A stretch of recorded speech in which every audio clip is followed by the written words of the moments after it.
میرا امیر علیہ سنت سے سوال ہے، کیا میت کی تصویر بنانا جائز ہے؟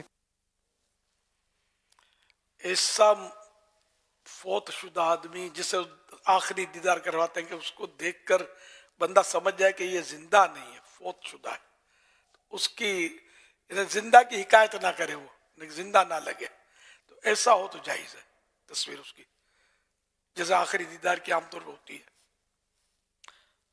صلو علی الحبیب صلی اللہ علیہ وسلم، خود زندہ بیٹھا ہوا اور میت کے لیے وہ شرط لگا رہا ہے کہ وہ زندہ کی حکایت نہ کریے، شاید کسی کے ذہن میں ہے۔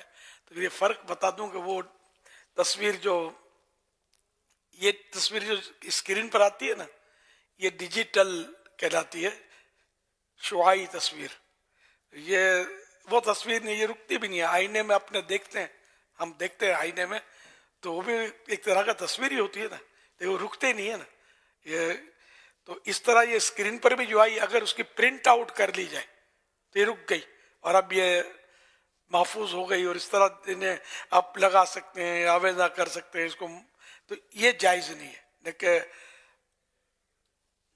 جو تصویر مطلب یعنی کہ قلم سے بنائی گئی یا کیمرے سے بنائی گئی، جو کسی کاغذ یا کسی چیز پر انہیں اس کا نقش آ گیا، تو یہ جائز نہیں ہے۔ باقی اس پہ اسکرین پر جو آتی ہے یا آئینے میں آتی ہے جو تصویر، تو یہ جائز ہے۔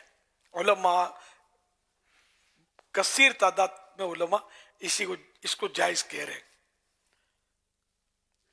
جیسے موبائل فون پر وہ سوشل میڈیا پر تصویریں آتی ہیں، تو یہ بھی وہ تصویریں نہیں ہیں جن کو ناجائز کہا جائے۔ صلو علی الحبیب۔